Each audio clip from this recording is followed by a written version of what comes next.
There are internal emotional phases of change, just as there are phases to external change. There is also the two lining up, or coordinating. An example would be if you have the physical capability to get out of the house and the emotional capability to get out of the house, then a decision to go out should result in the actions and completion of going out of the house, instead of agoraphobically staying in. Physical phases are usually step by step. They're identifiable by observation. They can be grounding, the next thing's next, helps when doing must be done despite the emotion. Common reasons for lack of clarity in physical steps. Not enough information, in which case you should get more. There can always be a world factor or ultimate truth. You can only go as far as you can see, and only then can you see to go farther. Oftentimes, our emotions are, as is said, in the way. Emotions can be recognized, and they also have a step-by-step process. That's what we're showing in this image.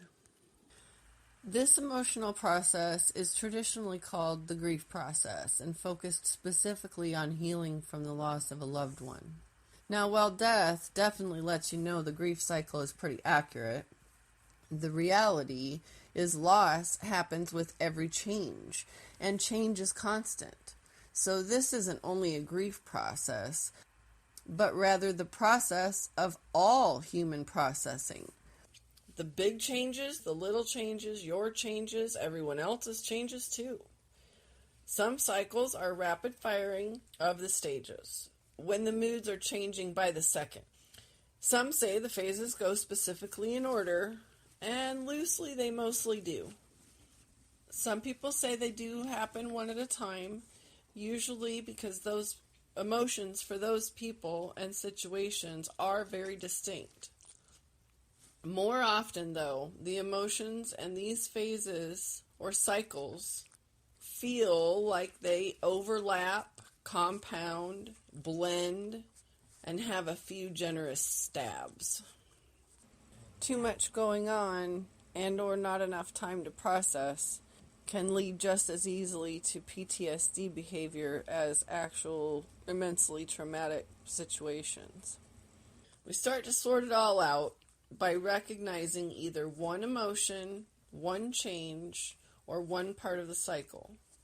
By identifying and analyzing this component, we can start to recognize another component. Identify and analyze that until the next is recognizable, and so on, identifying the next corresponding components. After identification of a change, its correlation to emotion, and its time in the cycle, you should come to see it for what it is. Oftentimes when people reach this point, they say, knowing is half the battle. And then you want to expand on this. Have one of these charts for every single change and identify the emotions and the cycle placement for each change. No one ever gets it perfect all the time. It takes time, but gets easier with skill.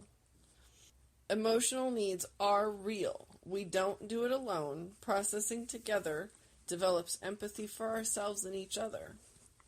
There are 5, 7, and 12-stage models, and recently they've been popularized in business management.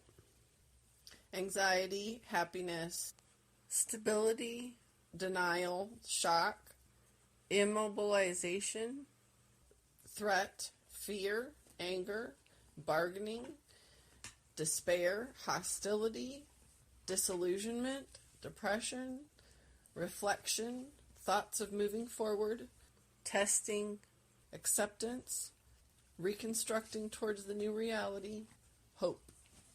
The whole of understanding change and choice, its consistency for everyone through all of life, feeling the emotional landscape of it, and participating in its realities, the very special part of being human.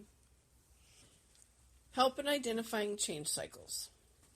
Unmet expectations are changes where the cycle is usually a bit more obvious. Change cycles are usually more overt and rapid when we are children. The bargaining phase can sometimes be the most identifiable. Some of the elements of change: things can be wonderful or horrible or in between based on the rate or the scale. Cause and effect based on knowledge and experience level. Internal or external based on personal space levels. Consenting or not based on mental or physical levels. A few examples of change: the cookies are gone. Breakfast is over. It is no longer yesterday.